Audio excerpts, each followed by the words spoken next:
Est-ce que le message de ce matin a été? Oui.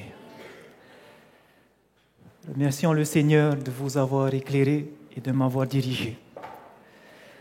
Comme nous l'avons vu, nous vivons plus que jamais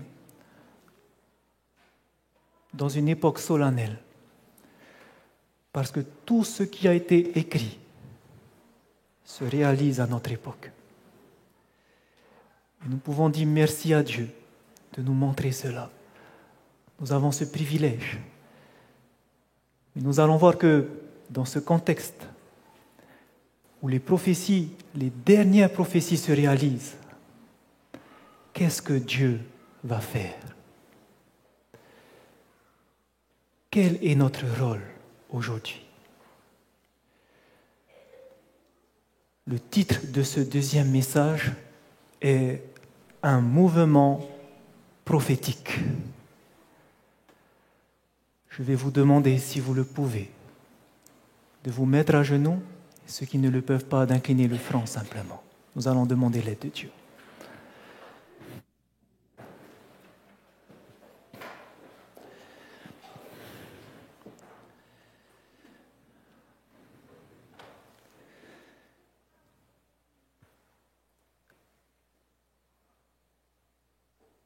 Ô Seigneur, notre Dieu, notre Roi, combien nous voulons te dire merci de nous avoir fait comprendre ta parole.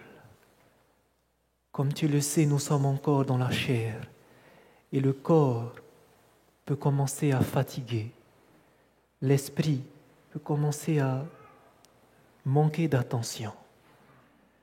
Mais nous savons que tu es le Dieu puissant. Et parce que tu sais qu'aujourd'hui nous vivons dans des temps solennels, tu veux que tes enfants entendent ton message. C'est pour cela que je te prie. Entoure-nous de tes anges puissants maintenant. Repousse toutes ces mauvaises influences et surtout donne-nous ton Saint-Esprit. Oins-nous de l'Esprit de Dieu, que nous puissions comprendre ta parole, que nous puissions la saisir, parce que les temps sont très courts, parce que ton peuple a besoin d'entendre ce message. Je te prie, soutiens-moi, je suis qu'un simple et faible pécheur. Mais soutenu par ta grâce, que ce soit toi qui diriges. Je te prie pour que ton peuple puisse avoir les oreilles et les pensées attentives à toi, et que maintenant, tu puisses régner en maître dans notre vie. En Jésus-Christ, nous te demandons toutes ces grâces. Amen.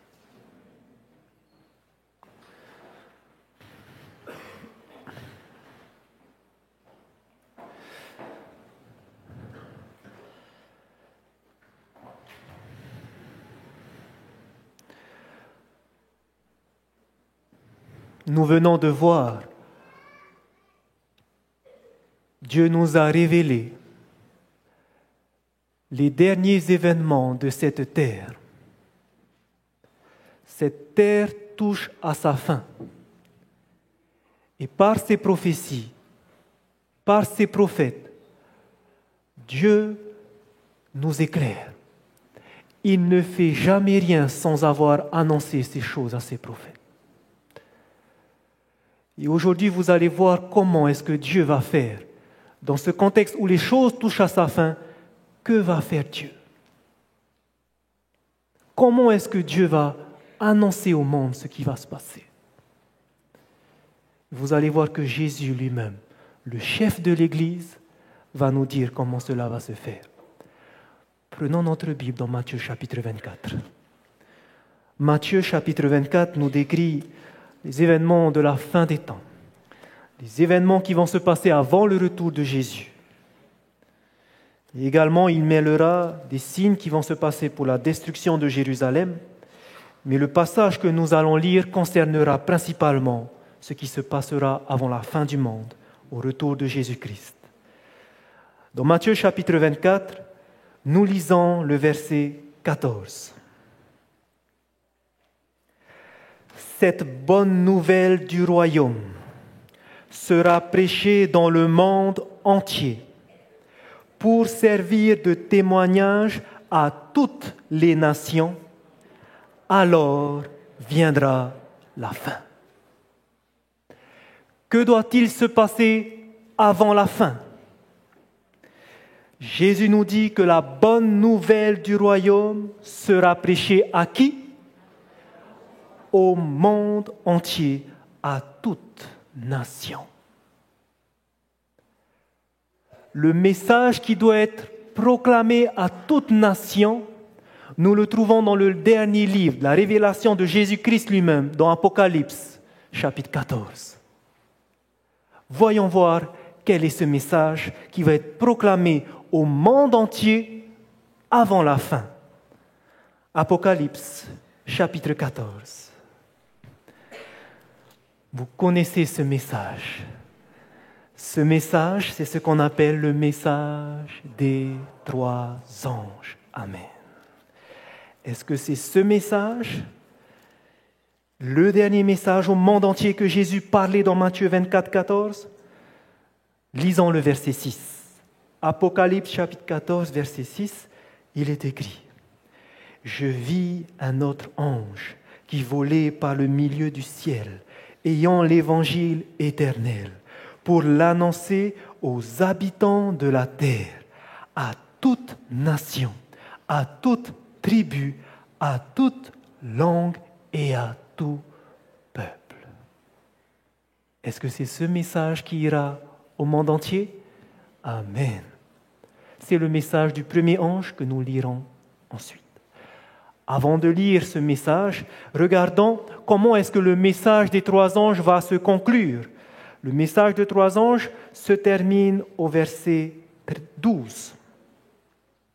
Et regardez ce que nous lisons au verset 14 à 16. Je regardais et voici, il y avait une nuée blanche.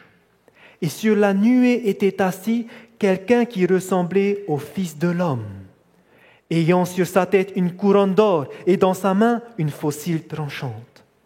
Et un autre ange sortit du temple, criant d'une voix forte à celui qui était assis sur la nuée, « Lance ta faucille et moissonne, car l'heure de moissonner est venue, car la moisson de la terre est mûre. » Que représente cette moisson? Nous voyons tout d'abord le Fils de l'homme, c'est-à-dire Jésus-Christ sur les nuées, et on va lui dire de lancer la faucille parce que l'heure de moissonner est venue. Cette moisson, c'est ce que Jésus va utiliser lui-même dans sa parabole dans Matthieu chapitre 13, où il parlera de la parabole du semeur. Il va semer une bonne semence, son ennemi va venir pour semer une autre semence. Et en Matthieu chapitre 13, verset 39, il va nous dire que représente le moment où on va laisser pousser les choses ensemble et qu'on va moissonner. Au verset 39, il dira que la moisson, c'est la fin du monde. Donc on voit ici, dans Apocalypse chapitre 14, un message proclamé par 3 anges qui vont aller à toute nation. Et après que ce message est proclamé, qu'est-ce qu'on voit au verset 14 à 16? Jésus qui revient pour moissonner la fin du monde. Donc oui, le message des 3 anges, c'est vraiment le dernier message que Jésus a dit qui doit parcourir toute nation avant la fin. C'est pour cela que nous devons comprendre quel est ce message, n'est-ce pas? Quel est le message des 3 anges? Pour cela, nous allons lire ensemble, comme tout à l'heure. À partir du verset 6, je lis le verset 6, vous lisez le verset 7. Et nous allons continuer jusqu'au verset 11. Apocalypse chapitre 14, verset 6. Je vis un autre ange qui volait par le milieu du ciel, ayant l'évangile éternel, pour l'annoncer aux habitants de la terre, à toute nation, à toute tribu, à toute langue et à tout peuple.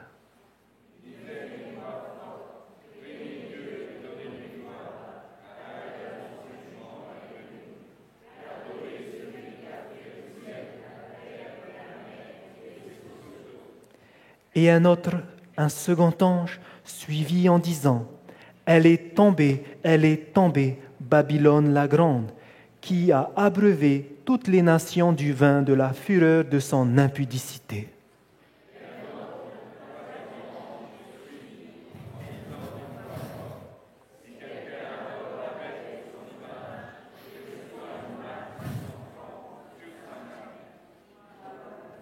Il boira lui aussi du vin de la fureur de Dieu, versé sans mélange dans la coupe de sa colère, et il sera tourmenté dans le feu et le soufre, devant les saints anges et devant l'agneau.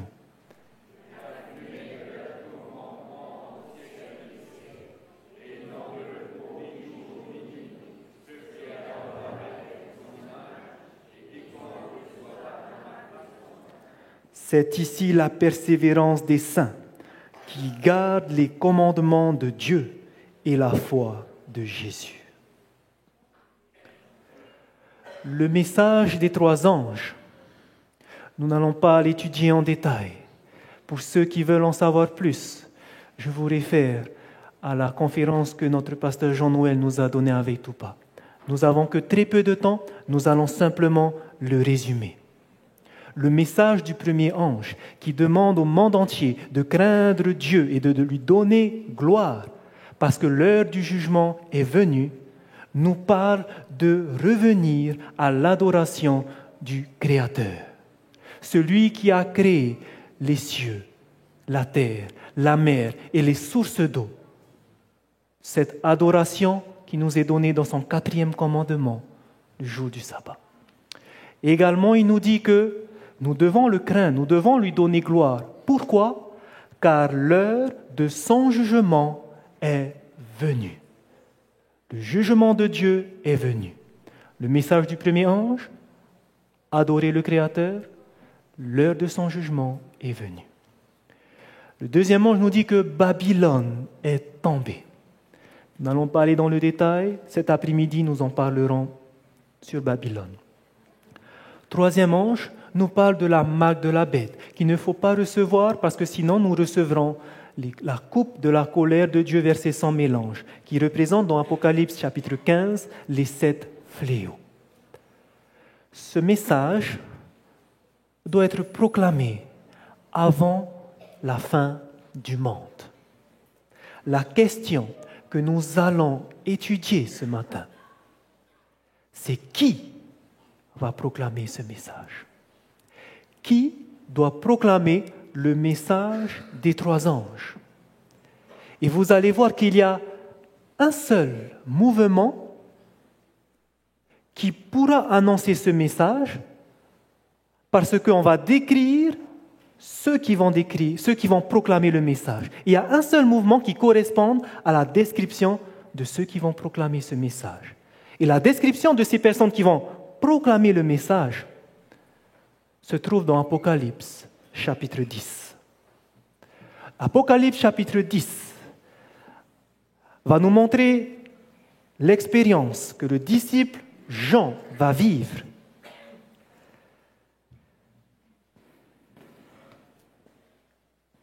Et vous allez voir que son expérience est l'expérience que vivra l'Église. Nous allons lire du verset 1 au verset 11. Je commence par le verset 1, vous suivez le verset 2. Je vis un autre ange puissant qui descendait du ciel, enveloppé d'une nuée. Au-dessus de sa tête était l'arc-en-ciel, et son visage était comme le soleil, et ses pieds comme des colonnes de feu.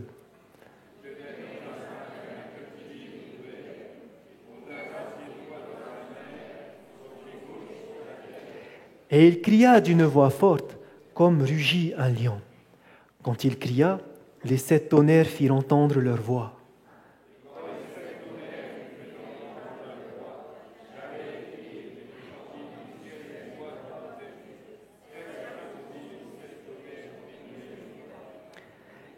Et l'ange que je voyais, debout sur la mer et sur la terre, leva sa main droite vers le ciel.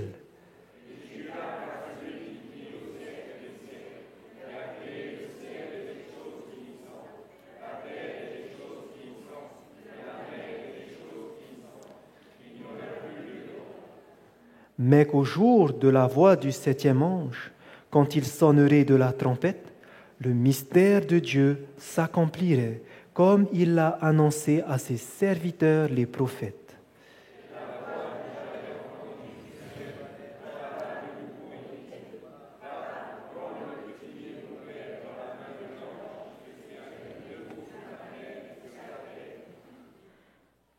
Et j'allai vers l'ange en lui disant de me donner le petit livre. Et il me dit, prends-le et avale-le. Il sera amer à tes entrailles, mais dans ta bouche, il sera doux comme du miel.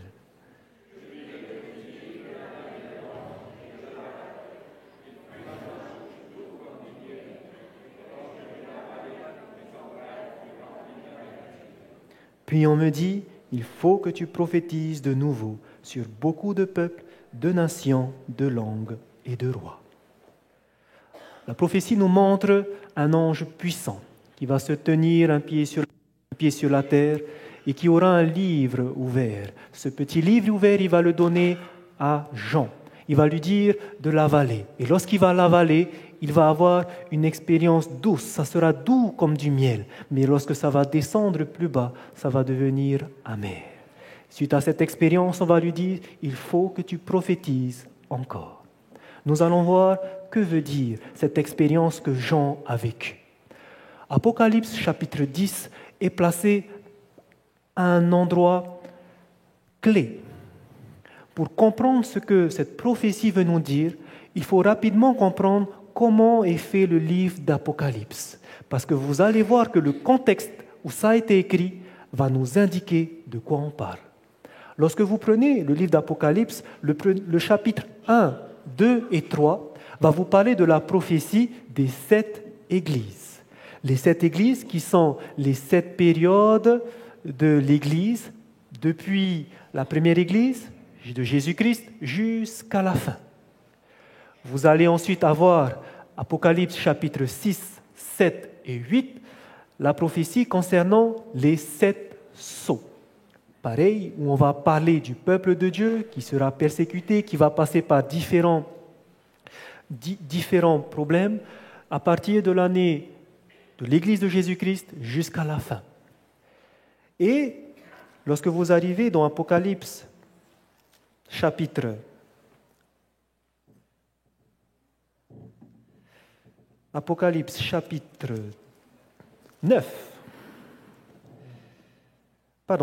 8, vous allez voir la prophétie des 7 trompettes qui va s'étendre du chapitre 8, 9 et qui termine au chapitre 11.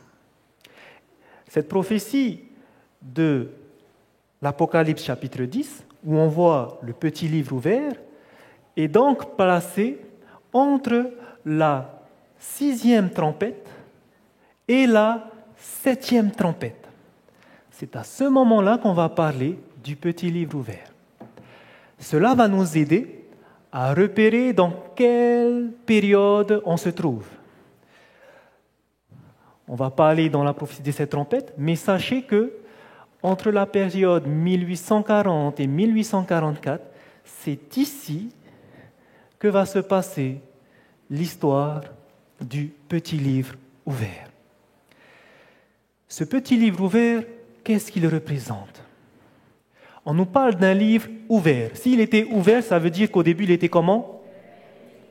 Connaissez-vous dans la Bible un livre qui a été fermé? Amen. Le livre de Daniel. Prenons dans Daniel chapitre 12. Lorsque Daniel va terminer son livre, regardez ce qu'on lui dira. Daniel chapitre 12.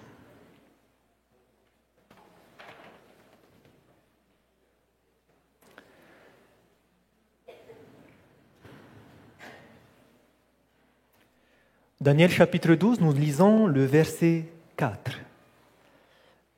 Voici ce qu'il est écrit. Alors que Daniel va terminer son livre, voici ce qu'il est écrit. Toi, Daniel, tiens secrètes ces paroles et scelle le livre jusqu'au temps de la fin. Plusieurs alors le liront et la connaissance augmentera. On dit à Daniel de tenir secrètes les paroles de ce livre, de son livre, de le sceller. Sceller, qu'est-ce que ça veut dire? C'est lorsqu'on prend un manuscrit et qu'on va fermer, mettre un sceau dessus.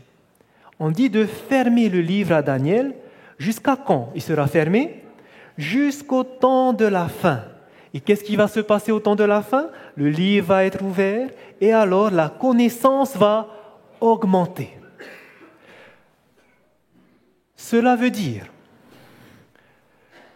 que lorsque Daniel va terminer d'écrire son livre, dans les années à peu près 530 avant Jésus-Christ, on lui dit « scelle le livre ». Le livre de Daniel est scellé. Est-ce qu'on peut le lire? Est-ce qu'on peut le comprendre?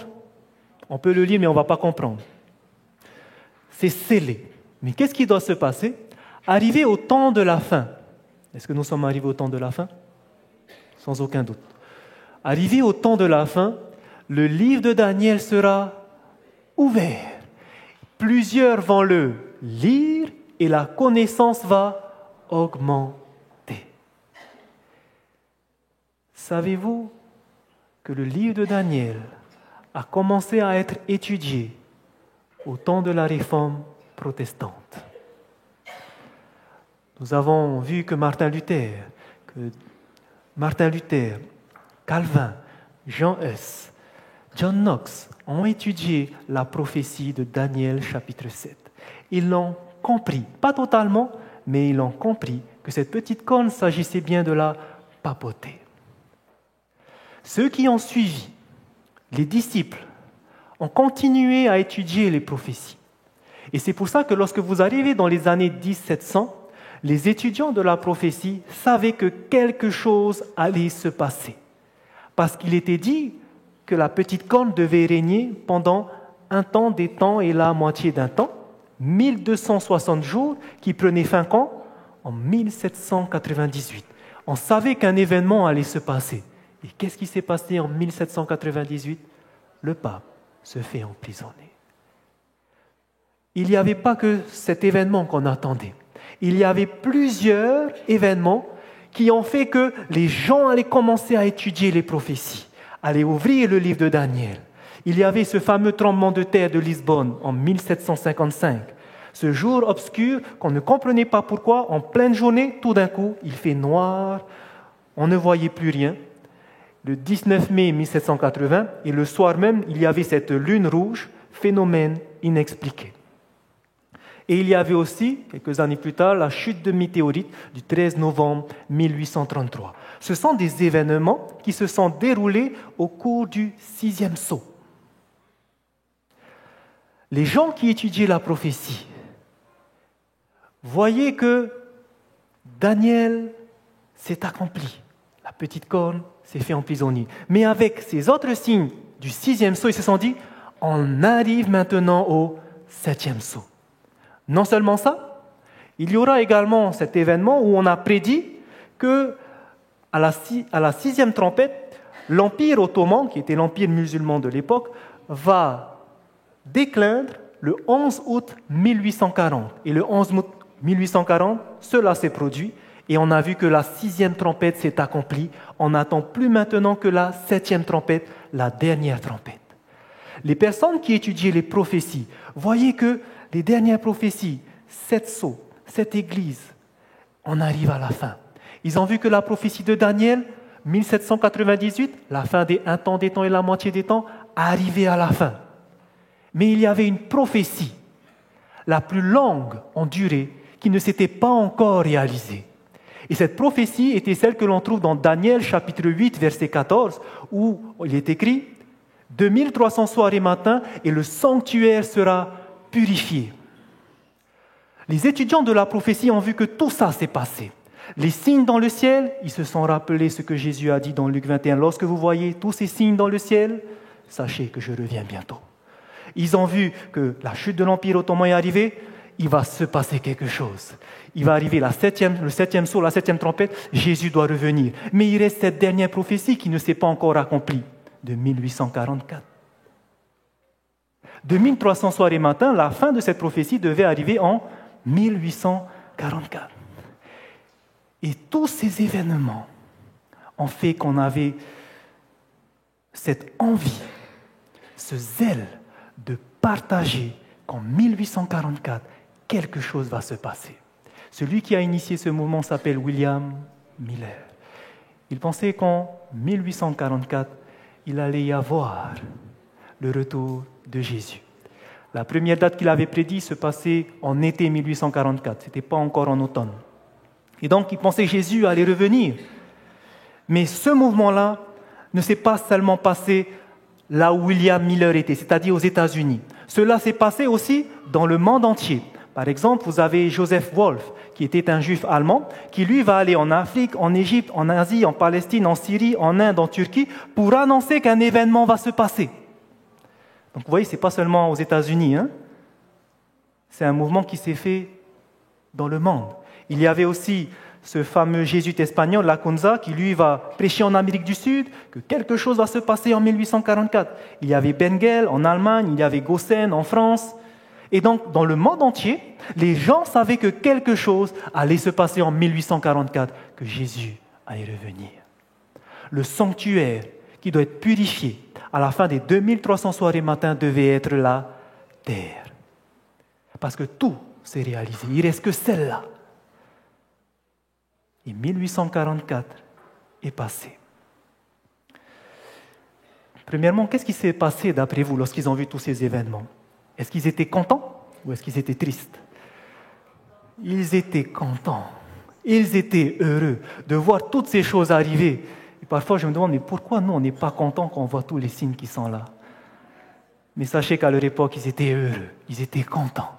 Ils avaient ce zèle, ils étaient enthousiastes. Ils ont vu 1798, ça s'est passé. Toutes ces prophéties, ça s'est passé. C'est pour cela que lorsque Jean va avaler le petit livre, c'est-à-dire le livre de Daniel, qu'est-ce qui va se passer dans sa bouche? Bon, doux comme du miel. Tout s'est réalisé. Il reste 1844, la fin des 2300 soirées matins. Et malheureusement, qu'est-ce qui va se passer? Première date, ce n'était pas la bonne. Deuxième date, 22 octobre 1844, ce n'était pas la bonne. L'expérience amère qu'ils ont eue, c'est ce que Jean va ressentir lorsqu'il va voir le livre qui était doux comme du miel, mais qui va devenir amer dans ses entrailles. La déception, l'amertume. Mais maintenant, ce mouvement qu'on a appelé le mouvement adventiste. Adventiste parce que c'était un mouvement qui se passait dans le monde entier, mais aussi où ils attendaient la venue de Jésus. Ce mouvement adventiste où ils attendaient l'avènement de Jésus ont reçu cette expérience amère. Et maintenant, regardez ce qui va se passer lorsque Jean aura fini d'avoir cette expérience amère. Apocalypse chapitre 10 et le dernier verset.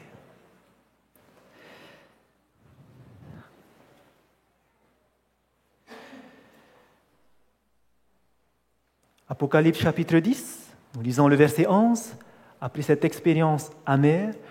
Puis on me dit, il faut que tu prophétises de nouveau sur beaucoup de peuples, de nations, de langues et de rois. Ok, ils ont eu cette expérience amère, et maintenant on lui dit à cette église, il faut que tu prophétises de nouveau. Qu'est-ce que ça veut dire, prophétiser de nouveau? Lorsque vous allez regarder le grec, c'est le mot palin ici, ça a une double signification. Prophétiser de nouveau, ça veut dire d'abord répéter ce qui a été fait. Faire encore une fois ce qui a été fait. Deuxième signification, prophétiser de nouveau, c'est refaire, mais encore plus. Je refais ce que j'ai fait, mais encore plus loin. Prophétiser davantage. Et la question maintenant qu'on va se poser, après le mouvement adventiste, après que ces gens ont annoncé dans le monde entier que Jésus devait revenir, quel est le mouvement qui va pouvoir prophétiser de nouveau? Pour le comprendre, nous devons voir le message des 3 anges. Remarquez bien, le message des 3 anges commençait par le premier ange. Qu'est-ce qu'il faisait le premier ange? Dans Apocalypse chapitre 14, verset 6. Je vis un autre ange qui volait par le milieu du ciel, ayant l'évangile éternel pour l'annoncer aux habitants de la terre, à toute nation, à toute tribu, à toute langue et à tout peuple. Il disait d'une voix forte, craignez Dieu et donnez-lui gloire, car l'heure de son jugement est venue, et adorez celui qui a fait le ciel et la terre, et la mer et les sources d'eau. Question. Est-ce que le mouvement adventiste a proclamé le message du premier ange? Oui. Amen. Oui, le mouvement adventiste, avant 1844, ont proclamé ce que le message du premier ange a dit. Pourquoi? Premièrement, ils ont proclamé à qui? À toute la terre, toute nation, toute langue. Ça s'est propagé dans le monde entier. Et deuxièmement, quel était ce message? Craindre Dieu parce que l'heure de son jugement est venue. Mais eux pensaient que le jugement qui allait venir était la destruction de ce monde. Mais ils l'ont annoncé. Ils l'ont annoncé. Premier message a été annoncé par le mouvement adventiste avant 1844. Et le deuxième message, Babylone, est-ce qu'il a été annoncé aussi par le mouvement adventiste? Lorsque vous lisez dans Expérience, enseignement chrétien, Christian Experience and Teaching, page 50, paragraphe 4. Voici ce que la messagère du Seigneur écrit. Nos espoirs sont maintenant centrés sur la venue du Seigneur en 1844. Ce fut aussi le temps pour le message du second ange qui, volant au milieu du ciel, cria « Babylone est tombée, elle est tombée, la grande ville ». Ce message, le message de quel ange? Deuxième ange. Ce message a été proclamé par les serviteurs de Dieu, quand ça? Dans l'été de 1844. En conséquence, beaucoup ont quitté les églises déchues. Donc oui, le mouvement adventiste avant 1844 ont bien proclamé le message du deuxième ange. Ils ont prophétisé le message du premier et le message du deuxième ange.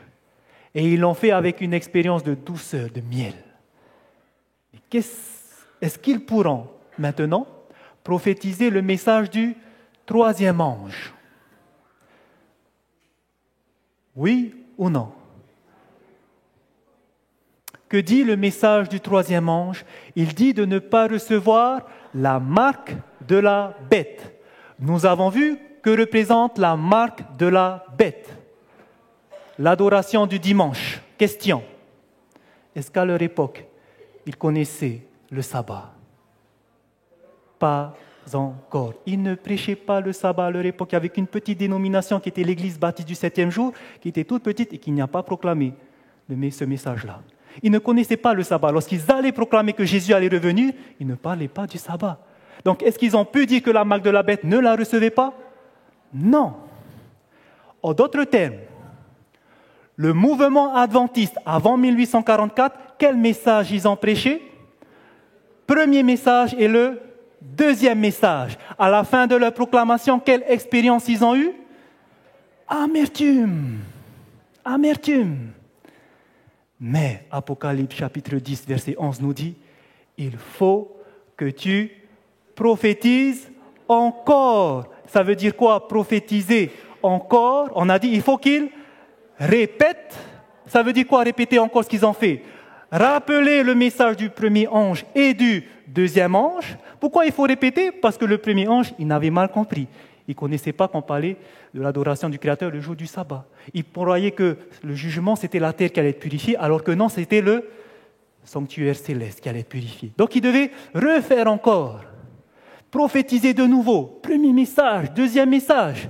Mais que veut dire aussi prophétiser encore? Davantage, c'est-à-dire aller plus loin.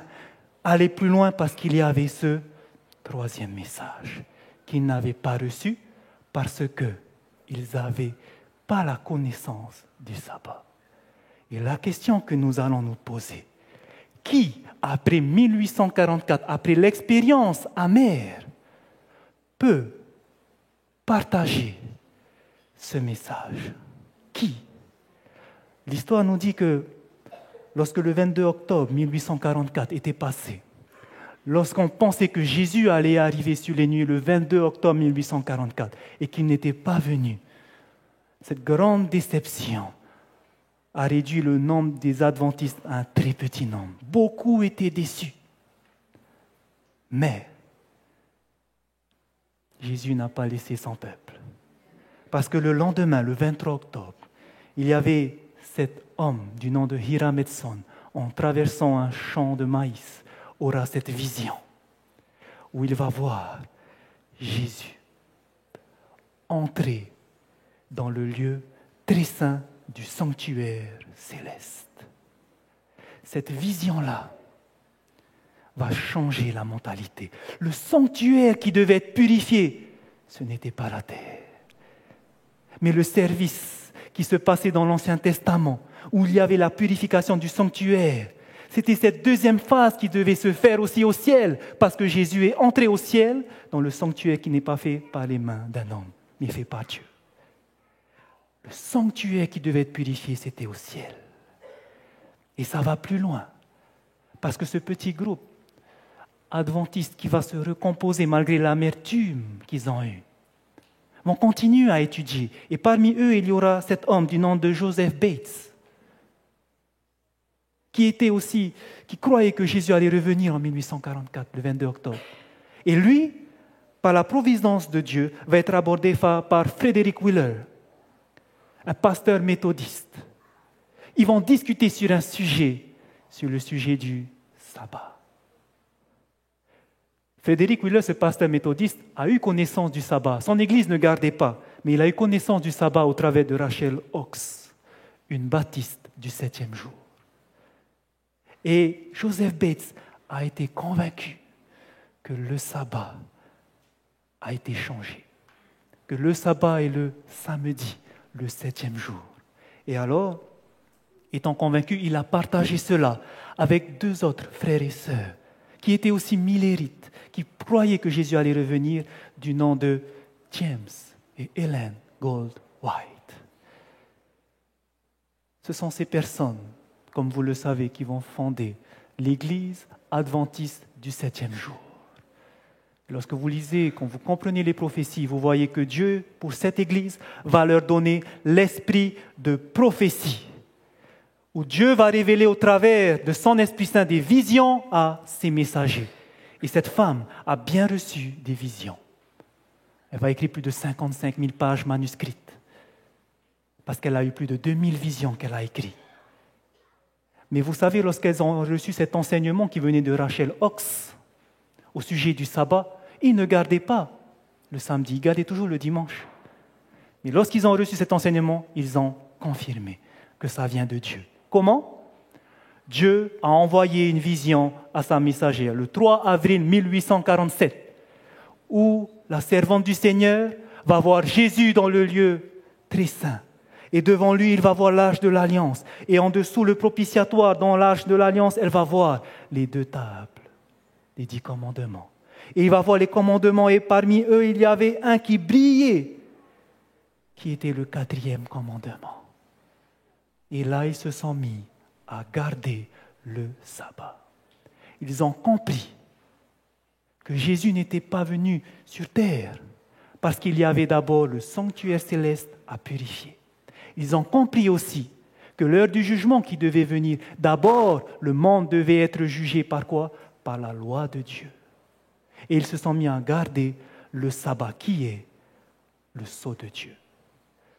Il n'y a que cette Église, ce mouvement qui a été fondé par Ellen White, Joseph Bates, James White, qui peut maintenant proclamer le message du 3e ange.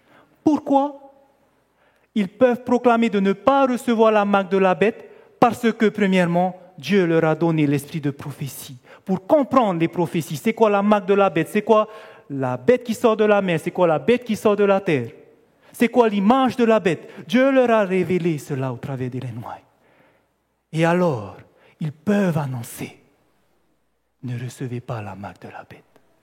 Le seul mouvement que vous trouverez sur cette terre est le mouvement adventiste du 7e jour qui peut annoncer ce message parce qu'elle a reçu cela de Dieu. Je dis Amen. Amen. Est-ce que vous voyez combien l'Église adventiste du 7e jour est privilégiée? Elle seule peut prophétiser de nouveau parce qu'elle a compris davantage. Et maintenant, elle peut répéter le message du premier ange avec la bonne compréhension. Elle peut répéter le message du deuxième ange, sortez de Babylone, mon peuple. Et elle peut dire maintenant, ne recevez pas la marque de la bête, mais recevez le sceau de Dieu.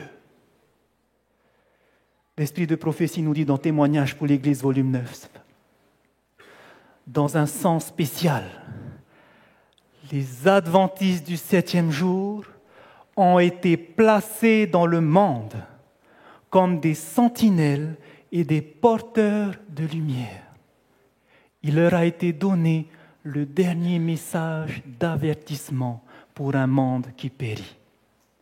Sur eux brille une lumière merveilleuse provenant de la parole de Dieu. Il leur a été donné une œuvre de la plus haute importance, la proclamation des messages du premier, second et troisième ange. Il n'y a aucune autre œuvre d'une si grande importance. Ils ne doivent rien laisser qui puisse absorber leur attention. Est-ce que vous comprenez qu'est-ce que c'est alors un adventiste du 7e jour? Dieu nous a confié une œuvre spéciale. Nous ne sommes pas là pour nous chamailler entre membres d'Église. Si nous faisons cela, nous n'avons pas compris ce que c'est qu'un adventiste du 7e jour. Nous ne sommes pas là pour rester assis, chauffer les bancs. Non. Dieu nous a placés dans ce monde pour annoncer le message du premier, du second et du troisième ange. Quel privilège, frères et sœurs. Quel privilège de savoir que nous sommes dans ce mouvement qui a reçu cet ordre. Prophétise encore. C'est pour ça que c'est important de comprendre les prophéties et de ne pas les mettre de côté.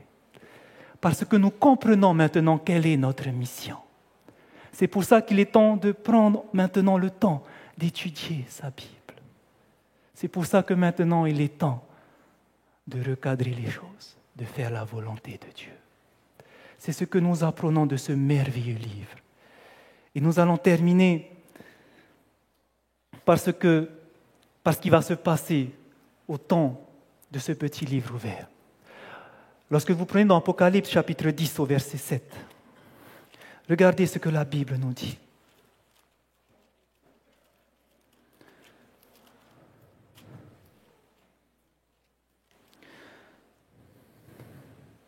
Apocalypse chapitre 10, au verset 6.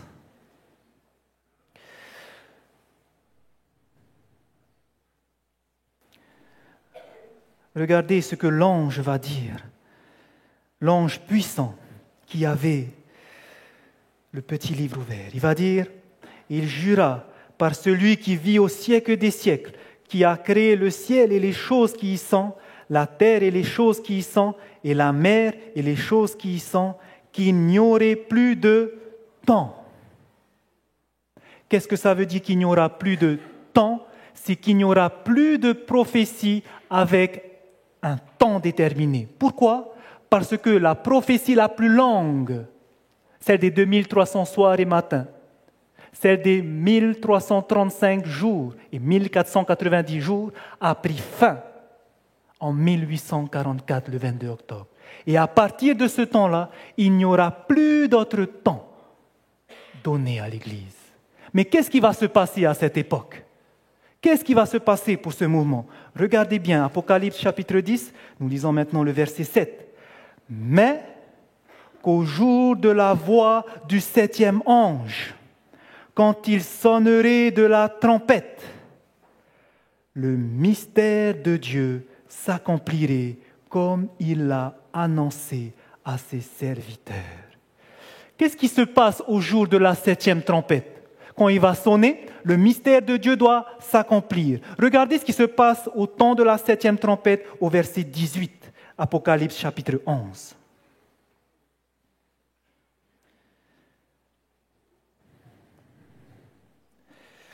Au verset 15 de Apocalypse 11, vous voyez le 7e ange qui va sonner. Et au verset 18, regardez ce qui se passe. Les nations se sont irritées et ta colère est venue. Et le temps est venu de juger les morts, de récompenser tes serviteurs, les prophètes, les saints et ceux qui craignent ton nom, les petits et les grands, et de détruire ceux qui détruisent la terre. À partir de la 7e trompette, le temps est venu de juger. Quand est-ce que ça a commencé, le jugement? En 1844. Et au temps de la 7e trompette, qu'est-ce qui doit se passer? Apocalypse chapitre 10, verset 7. Mais qu'au jour de la voix du 7e ange, quand il sonnerait de la trompette, le mystère de Dieu s'accomplirait comme il a annoncé à ses serviteurs, les prophètes. Voici la dernière question qui nous reste à poser. Qu'est-ce que ça veut dire qu'à cette époque de la 7e trompette, à notre époque, qu'est-ce que ça veut dire quand l'ange dit, quand Jésus dit que le mystère de Dieu va s'accomplir? Regardez dans Colossiens. Et là, vous allez comprendre maintenant le but de notre semaine. Colossiens.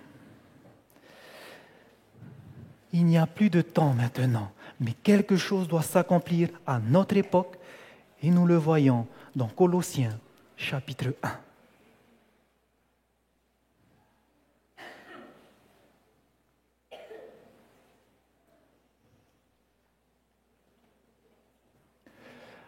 Colossiens chapitre 1, nous lisons le verset 26 et 27.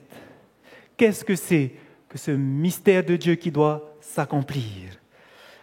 Colossiens chapitre 1, versets 26 et 27, il est écrit: le mystère caché de tout temps et dans tous les âges, mais révélé maintenant à ses saints, à qui Dieu a voulu faire connaître quelle est la glorieuse richesse de ce mystère parmi les païens, savoir Christ en vous, l'espérance de la gloire.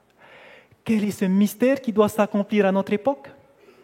Christ en nous, l'espérance de la gloire. Qu'est-ce que ça veut dire? Frères et sœurs, si vous avez compris tout ce qu'on a vu jusqu'à maintenant, alors que nous vivons dans un temps où Dieu va bientôt déverser son jugement, les 7 fléaux, alors que nous arrivons à un temps où cette loi du dimanche tant attendue va se faire, parce que les églises s'unissent sur terre, Dieu a son peuple. Dieu a un mouvement prophétique qui est l'Église adventiste du 7e jour et qui a pour rôle de proclamer le message du premier, du second et du 3e ange. Mais pour que ces personnes puissent proclamer ce message, frères et sœurs, sachez que si vous avez encore de l'orgueil en vous, à quoi ça sert que vous allez partager ce message? Si vous avez encore des choses à laquelle vous y tenez, qui est un péché devant Dieu, comment vous pouvez partager ce message? C'est pour cela qu'avant tout, le mystère de Dieu doit s'accomplir. C'est-à-dire que tout d'abord, Christ, vous devez l'accepter. Il faut que Christ soit en vous. Ce n'est pas moi qui le dis. C'est ce que nous venons de lire. Pendant cette semaine, c'est ce que nous allons faire. Nous allons comprendre comment Christ peut venir en nous. Comment être ces personnes qui peuvent terminer l'œuvre de Dieu.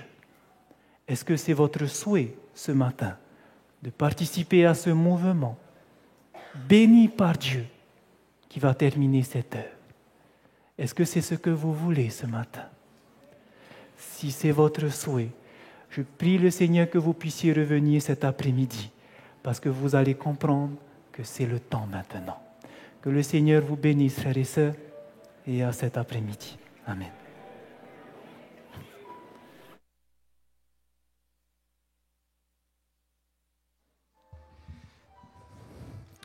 Comme on dit,